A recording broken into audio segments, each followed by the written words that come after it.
Hey guys, welcome to Hooked, the Kayak Anglers Resource. Appreciate you watching. Johnathan, how's it going, buddy? Man, it's great. Summer's about closing up, about to shut down shop on summer. The nights are getting cooler. Nice. Fishing's about to get good.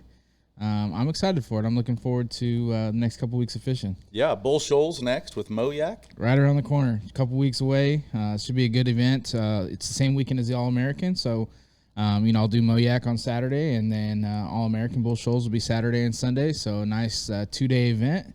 But yeah, looking forward to it. I think we're going to hit this one, right at the right time. Maybe them deeper fish will come up shallow, start feeding up for the fall and whatnot. But yeah, I think it's a great time to be on the water right now. So we did Norfolk a couple of weeks ago. Does that lake fish a lot like that, or is there a lot of changes since we were there last? No, I think it'll be very similar. I know Bull Shoals, the water's, it's probably low compared to what, a normal summer pool is, but no, it'd be very similar. I think, I think you'll have to slow down a little bit like the guys at Norfolk did. I really think that we can have some bigger bags because there's, more smallmouth and in that lake as far as Bull Shoals. But no, it's always a good spot to go. Very similar to Norfolk, similar to Table Rock, which all three of those are on that White River chain. But yeah, all three lakes are good, great spots to be. And Bull Shoals, I think it'll be a great turnout. We should get to see some good numbers as far as fish caught and all that too. Yeah, well, all you guys fished in that Moyak event and All-American as well. Good luck to you. I know Robby Bruewer, he just got back. He went and fished the KMO Battle of Brookfield. Didn't finish out too good, had some equipment problems, but had a really good time doing that. So, hey, I just wanted to follow up on one quick thing that I put in our forums. I mentioned in the forum to get into some tournaments. I want to clarify that real quick. If you're serious and you're really, really ready to compete, then go do some tournaments. They're a lot of fun.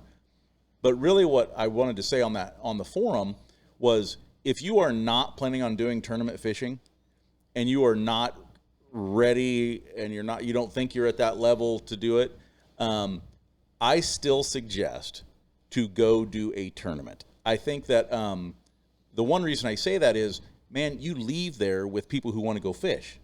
And if you're just looking for people in the sport and looking to just hang out with guys and gals that are kind of like-minded and have the same passion for the sport, you'll find all levels, whether that's KMO, Moyak, your local, if you're at Peach State or in Tennessee or wherever, find your local trail.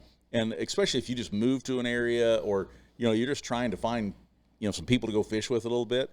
Man, I have never been so comfortable as when you go to these tournaments afterwards, the guys and gals that'll spend time with you and just talk. And then next thing you know, you're fishing with one of them on the following weekend. And then you're fishing with 3 or 4 of them on the following weekend. And, I just, what are your thoughts on that? I think it's just very cool how welcoming the kayak community is, really at all levels. Yeah, definitely. If you're just getting into kayak fishing, maybe you are interested in tournaments and maybe you're not.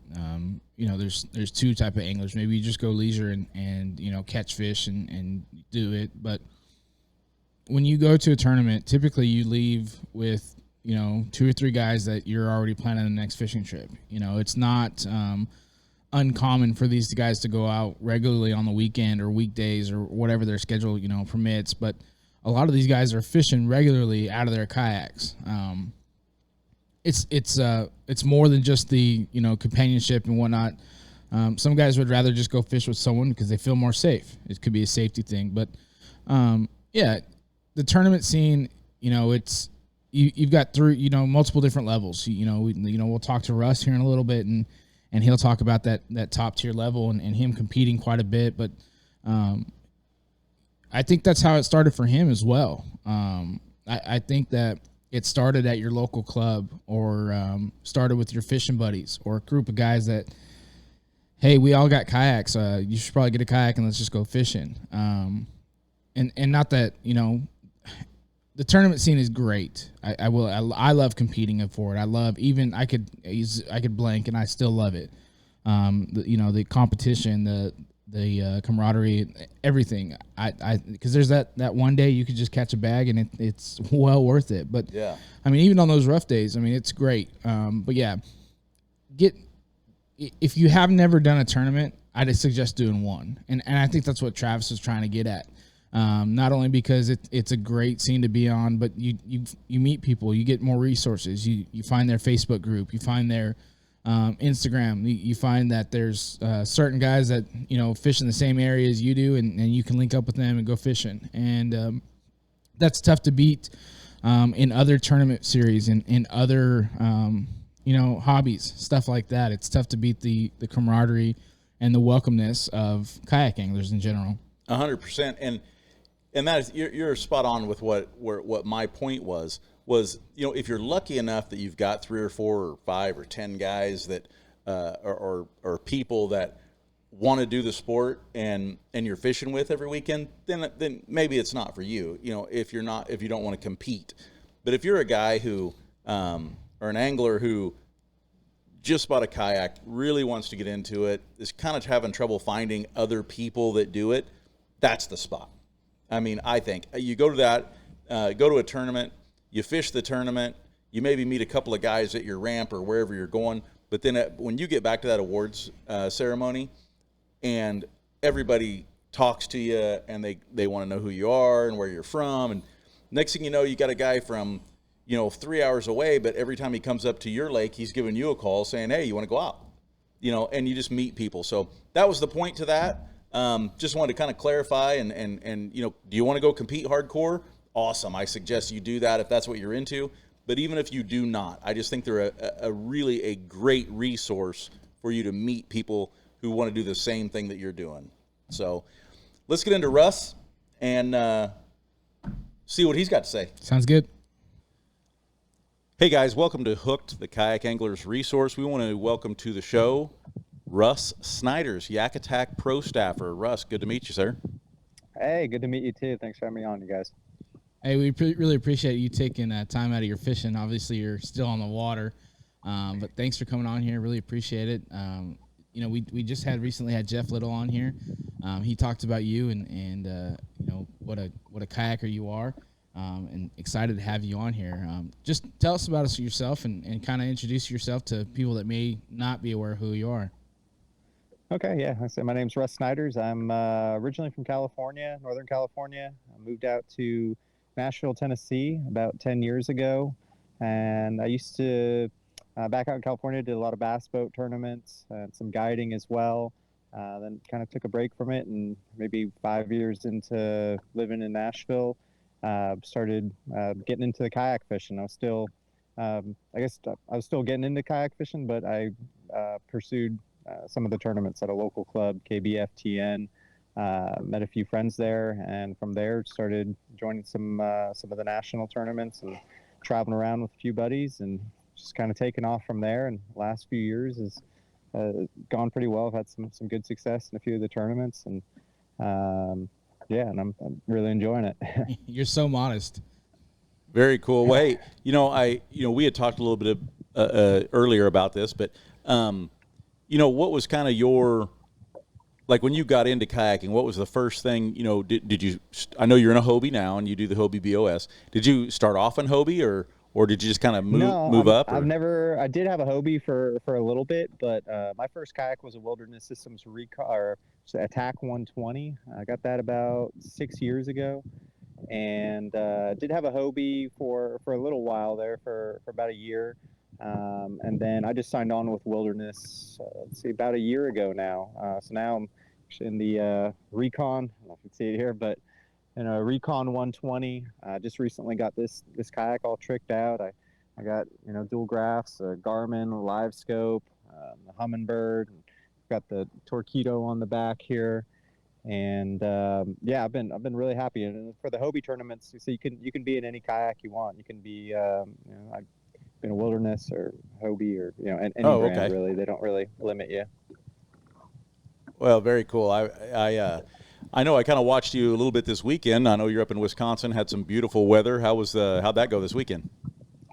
It was a lot of fun. I got up there, a few days early to pre-fish. It was the Wolf and Fox River there in Wisconsin, just a little south of Green Bay.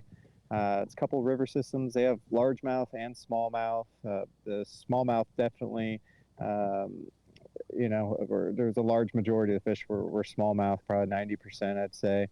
But it's a really fun river system. There's a few little backwater areas as well, and some wing dams, and definitely a variety of different types of waters. There's a few creeks and stuff that you can go up and in a ways where some of the boats can't get to, and that's what's so fun of the kayak fishing. And really, a lot of times the name of the game of doing well in these tournaments is trying to find these remote areas where the bigger bass boats and stuff can't access. Coming from California out to Nashville, I'm assuming fishing's pretty different. But kind of tell us about your kind of history from there. Has it started in a bass boat for you, or has it always been a kayak for you, and what that transition has been like as well from California to Nashville?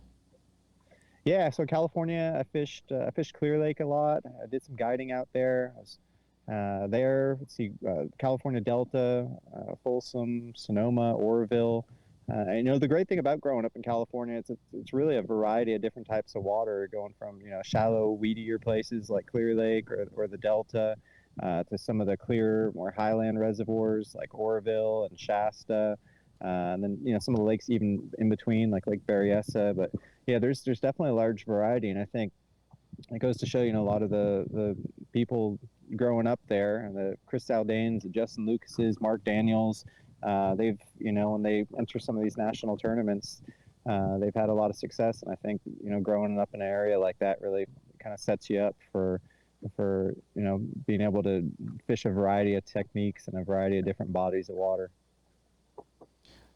Yeah, I think moving into what is the difference in climate? I mean, did you have much of a winter in California, or? Yeah, no, Northern California. I fish in the snow and stuff. Way up by Shasta, and so I fish in some snowstorms and some, some hot weather too at Clear Lake. It gets 110, 115 degrees in the summer sometimes. We don't have the high humidity and stuff that we do here in the South. And I've been most of my tournaments. I kind of try to stick a little closer to home, but I'll travel up north here. Like I said, I'm in Wisconsin right now, but yeah, like I say, it kind of, I'm a pretty versatile fisherman. I can finesse fish, I can power fish, and dirty water, clear water. I'm pretty comfortable doing a lot of that, though. I would say some of my offshore fishing, I just now got live scope the last few years. As far as the kayak fishing goes, I've definitely spent more time fishing shallow and targeting fish less than 10 feet of water, just because I didn't really, at this point, if you don't have live scope, it's hard to compete against the guys that do. But I've been dialing that in here just the last few days here up in Wisconsin, just getting some giant smallies, every one of them on live scope, just casting a little jig to them. Had about 23 pounds for my best 5 today. So after the tournament ended, and I was planning on going back home. I had a few jobs lined up, and everybody kind of, Christine and Guillermo kind of convinced me to stick around, and they knew that some of these little lakes here a little north of where we were, and they said they have some big fish. So I think about 7 or 8 of us stuck around, just got a little cabin. We've been out here just tearing up some giant smallmouth. Yeah, I saw Christine and Guillermo had a pretty good weekend. I saw they had a 2nd and 3rd place finish. They did. Yeah. They've done that a few times this year. They're kind of, neck and neck with their finishes like that. But, both of them are, especially Christine this year, is just absolutely killing it. And Guillermo, he won the national championship for KBF last year. He's had a little bit of a slow season this year, but he had a really good finish last weekend. So it's yeah, and I saw they just got back from Sweden and then jumped straight back into it right in Wisconsin. Yeah, they had 2 days off, and now we've been fishing another, I think, 7 days straight. They've been at it really hard. That's hard to shake the jet lag, I imagine. Yeah, especially all the way from Sweden, but it didn't seem to affect their performance too much. Well, yeah, I know. I kind of watched a little bit of that, and it looked like it was a lot of fun. And I tell you, one reason why I really wanted you on, and you're just coming through for us perfectly here, is the guys that are doing this, the kayak guys, the fact that you're still there you're not just, you go fish a tournament and go straight home. It shows that it's your passion and that you're with a group of people that it's your passion. And we really respect that. And, when we get people that come in here and buy their first kayak, one thing I've been kind of preaching to them lately, and you may go back to this a little bit, is I try to tell them that even if you're not a competitive person and you're not a fisherman, you're not a kayak tournament type of person, to go do a tournament. Just go do one, because you will end up with fishing buddies. Kind of sound like Exactly. that's what you did in Nashville. Yeah, that's what I did. Exactly. I moved out there without, I had my bass boat still for a little bit. I fished 1 or 2 years in the BFL, and then just kind of took a break from tournament fishing and started spending a lot more time in a lot of the small rivers and creeks and stuff. There's so much of it in Tennessee, and I really just, get on the Google Earth and look at a bunch of satellite images and find these little access points and really just try to hit the most remote areas possible. And all those creeks and rivers are just full of big smallmouth. So started doing that, but didn't really know a lot of people or anybody at first that was doing that. So I'd actually leave I get my bike and I'd leave my bike at the takeout. I just had an old beat up bike. I'd tie it up to a tree, lock it up to a tree, and then do a float in, at the time, actually my kick boat instead of my kayak, which is a kick boat or pontoon boat. It's basically a little chair that you sit in. It's got 2 8-foot pontoons filled with air, and then you have flippers on your feet, almost like a float tube, but a little, you sit out of the water, so just your feet are in the water. And I'd float these creeks and rivers and catch some big smallmouth. When I finished my float, I'd ride my backpack to my truck. But after a while doing that, I'm like, all right, I gotta start meeting some other friends here. So I joined a local club, KBF TN, Kayak Bass Fishing Tennessee. I saw just on Facebook, they're having tournaments and getting good numbers, like 80, 90 people a tournament. And I thought I'd just join one of those and try to meet some people that the similar passion as mine, and somebody who I can do some float trips with. And it didn't take long to meet friends, and the rest is history, I guess. From there, I just started from there. Those friends that I met, some of them wanted to fish some national tournaments and travel around and stuff. So would hit the road and do some of the KBF tournaments, Hobie, and then Bassmaster, the 3 main national circuits. I'm curious. I've been fishing out of a kayak and doing tournaments for, it's probably my 3rd or 4th year now. That transition from your local club to maybe like a regional series to like a national series. What advice do you have to guys that aren't just getting into this, that have been doing it for a while? What's the advice for the guys that have been doing it for a while, the guys that haven't been doing it for a while? The guys that have been doing it for a while, but they want to go to that that next level, whether it's a regional or national events. What do you see is the hardest part about that? I guess it just depends on what you're, as far as the lakes that you're fishing. If you're someone who sticks around and just fishes the 2 or 3 local lakes that your local club does, if it's if you go to a new lake where it's just complete different type of lake or body of water, that can be a challenge. But at the same time, that's the best way to learn is kind of get out of your comfort zone and go fish new waters, go fish new techniques. And while you're there, you're going to make friends. And the thing about people in the kayak community is they're really open with sharing, where they're catching them and how they're catching them. And it's it's really just a great way. That's probably the best way to learn. And you're going to learn a whole lot more going and fishing a tournament with all these folks than you would if you just showed up at the lake and had a little vacation and fished. It's definitely just a competitive aspect of it. It's going to make you try harder and going to make you want to learn more. And by having that community of people there who are willing to share and learn, you're definitely going to become a better angler that way. So what were they biting on up there this weekend? I was getting them the first day. I was fishing below a wing dam. Oh, some boat wakes coming here. Hold on. A little choppy now. All right. So first day, like I said, there's 2 different rivers, and the Wolf River had a probably well over 100 miles of river that we could fish from, multiple access points. And the Fox River had 2 different stretches that were probably each a little over 50 miles. So I'm guessing we had over 200 miles of territory that we could fish there, and plenty of access points. And that's the cool thing about these kayak tournaments as opposed to a bass boat tournament is, it's not everybody launching from one area. You can, as long as it's public access, whether it be a boat ramp or or just off the side of a road by a bridge or something somewhere, you can choose your own access point. And in this case, on the first day, I fished below one of the wing dams there, just south of Green Bay.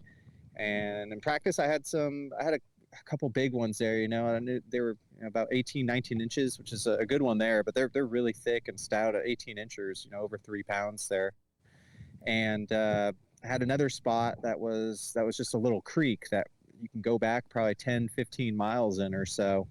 And the creek was full of fish, but you really had to weed through a lot of small ones to get those 17 and 18 inchers. So you're really just kind of hunting one big fish at a time, where the wing dams, it's the type of area where a school of big fish can move through, and you could load the boat with 90 inches in like half an hour.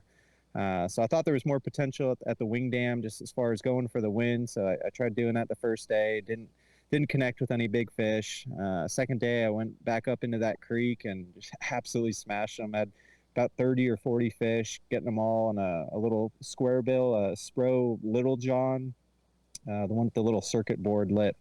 It's like a hand painted one. I do a lot of airbrushing and tie a lot of my own jigs and spinner baits and buzz baits and stuff. So I'd say, the majority of the lures I make myself. And I was using it was a little crawdad color, just brown and orange square bill, just fishing along any of the rocky banks. A lot of it was kind of silted and had a lot of laydowns everywhere, but anywhere you found some rock, whether it be riprap or natural rock, they're loaded on those banks. And cast that crankbait and also drag a tube around, and so I probably caught 30 or 40 fish. I think I ended the day with about 88 inches, about probably a little over 15 pounds of smallmouth. It's a good day. Not bad, yeah, for a river. It was a lot of fun. I watched a YouTube video with you and Jeff Little, and you were talking about how you you tie your own buzz baits and made those and are doing that. And I heard you talking about how you stock up during the winter time and get all that stuff prepped and ready. And I mean, how hard is it to get into that as far as making your own baits and painting them and all that? I guess it takes a little bit of money in the beginning. You gotta dish out some money, but in the long run, it's saved me thousands of dollars. Probably, I'd guess. I mean, it costs about 75 cents or so, 75 cents to $1 maybe to tie a jig. Costs about $1 to $2. Make a spinner bait, maybe $1.50 for a buzz bait. So the nice thing is by making and creating your own lures, you really can kind of fine tune the details of it, whether it be the size of the blades or even the diameter of the wire on a spinner bait, or even the length of the wire from the line tie to where you tie on the willow blade where the bearing is there. Just by adjusting that arm, making it a little longer, a little shorter, you can kind of see how all those different things will affect the lure, and you can see what works and what doesn't. And I think having an understanding of lure design and can definitely make you a better angler. Yeah, my son just got into doing it, and he just actually this week sent me some pictures of some that he had painted, and I imagine the first day you catch something pretty nice on something that you actually hand done is a pretty fulfilling moment. It is definitely, yeah.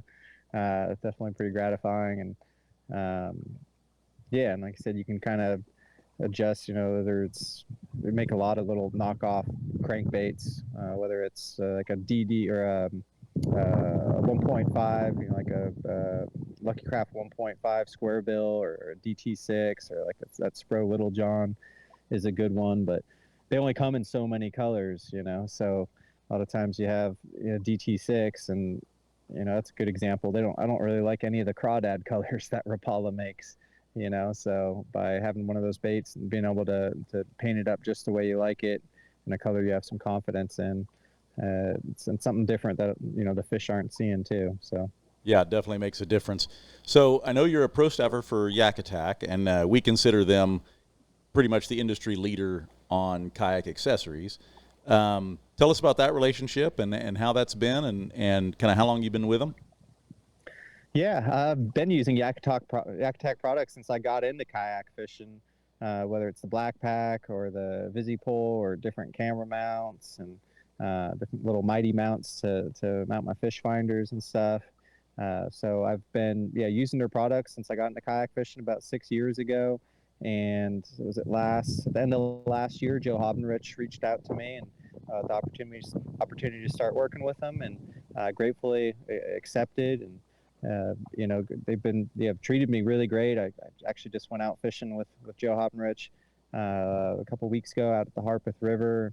Did a little guide trip for him and his buddy, and yeah, like I said, they're a huge part of the kayak community. They sponsor a lot of these tournament organizations, and they spend a lot of time with research and development, just designing really innovative products that help trick these kayaks out.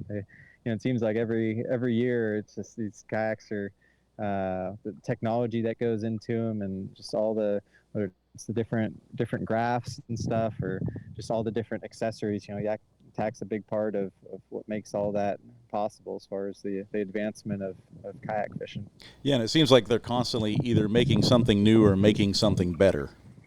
Exactly, yeah. The black pack, for example, has been around for a while, and I've always really liked it. And but this new one that's come out, I guess about 6 months ago, half year ago or so, it's right here. But yeah, stores all my tackle. It's got a little latch. It opens up. The new one just stays open, so it doesn't close on you. It's got a little bit better system as far as locking it down into the kayak. So if you do flip over, your stuff won't spill out. It makes everything nice and secure. So a lot of thought went into the new design black pack, and I think everybody's been really happy with it. What's your favorite Yak Attack accessory?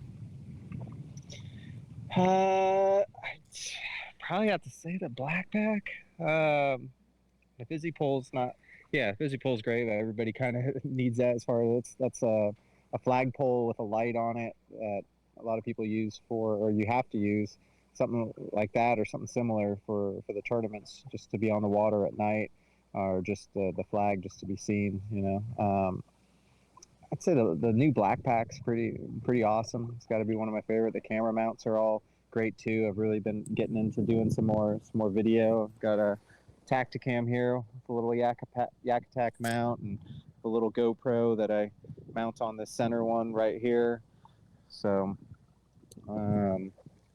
but yeah, I'd say the black pack's probably newly designed black pack's got to be one of my favorites. That was the item I was thinking of when I said make it better, actually. And the cool thing about Yak Attack is pretty much every complaint that we heard about the black pack, they solved. Yeah, I mean, and it's very cool. I mean, all the little things from the hinges and the latches and the less less banding and more solid structure. The rod holders are considerably better. It's a great product. Feels even lighter too. The fact they made it seems like stronger, and but just the way they made the plastic, it's a little hexagon shapes here, whatever it is. This type of design right here strengthens it a lot, but at the same time made it a whole lot lighter. Get some more wakes. Well, hey, buddy, what's on the lake right now? What's coming up next for you? Next is Lake Dardanelle, another Hobie event. That's the final one of the year. And from there, it's just national championships, the KBF National Championship out on Kentucky Lake, which should be a tough bite. It's going to be a grind, but they did open the boundaries. So it's going to be Kentucky Lake and Lake Barkley from dam to dam. So it's a ton of water to explore, and that's something I kind of consider home water. It's only about an hour and a half or so from where I'm at. So after Dardanelle, I'm going to be spending a lot of time on the water, just kind of trying to explore some new stuff. around there. So I got that. And then I have, looks like your tournament there at Lake of the Ozarks in November. And then I think the week after is the tournament at the Hobie TOC over at Caddo Lake in Louisiana. Excellent. Yeah, the Big Bass 250 is ours. I appreciate the plug on that one. We really do. And we're super excited to have you down for that. And it should be a lot of fun. It should be a real kayak community style tournament. So, well, hey, we have one question we ask everybody on our show here, and that is one bait. You can only have one bait that is your go-to, that you lost everything else in your box and it's the only thing that you can take with you. What bait is your go-to that it's always in your box? It's going to be a swim jig. It's a let's say a mix between black and blue and green pumpkin. Black blue on top, green pumpkin on the bottom. Little craw type swimming trailer. And I guess reason is it's a really versatile lure that, I could swim along shallow laydowns and rock or around grass. I can skip it underneath docks, and even though I can swim it, but I can also drag it. And a lot of times that's what I'll do when I'm swimming it around laydowns. I'll swim it all the way to the end of the laydown, and just then just let it sink and just shake it towards right at the end of that laydown. Could even use it as a football jig, I guess, too. But a jig with a craw trailer that I can swim would definitely be my go-to if I had one lure. Hey man, that's awesome. Really, hopefully you do well at Lake Dardanelle. I know that's a great spot to go fish, and it sounds like you guys might be hitting it just right at the right time. Yeah, we had a Hobie tournament there a couple years ago. I think I did pretty well. I got top 5 in that one, and it's I'm excited to go back. Just mean that's the same time of year, and hopefully my same pattern's working. It's a lake that gets a lot of pressure, but it's got some big fish in it, and it's really a good kayak fishing lake too, because there are a lot of backwaters and areas where the big bass boats can't get. So it's definitely one of my favorite lakes. Well, Russ, we really appreciate you being on the show, and when you come up in November, maybe you can get up here a couple days early or stay a couple days after. We've got some really good streams and rivers here as well. Some really nice smallmouth. We'd love to get you out on the water just for a day of having some fun and just ripping some lips. I'd love to do that. Yeah, I'll talk to my buddy Cody, and he lives out in Arkansas, and we'll get up there and make a week out of it. All right, Russ. Well, you stay safe, buddy. We appreciate you again, and good luck in everything else you do, and appreciate you being on the show today. Yeah, thank you guys so much for having me on. It was a pleasure. It was great meeting you both. Hey, man, thanks, Russ. Appreciate you being on the show, buddy. Love talking to guys like that. Yeah, it's really cool digging into a guy like that. He's at that top tier. He's competing, maybe not for a living, but he's pretty close. He's one of those guys that you can probably talk to for just hours and just soak up all his knowledge, all his information. What I think is really cool and what he talks about a little bit is, he's down there with Guillermo and Christine, and they're all fishing the same tournament, same water. They ended up staying a couple days later, fishing some more. But how cool is it being competitors, but being, good buds and going fishing and being able to help each other out? I mean, I don't think that Michael Jordan was going to other teams and saying, hey man, this is what I do and this is what's working for us. You know what I mean? Like right, it's a whole different atmosphere, and I think it just full circle to go to a tournament, get involved and just try it out just for the heck of it. Yeah, it goes back to what we were saying before.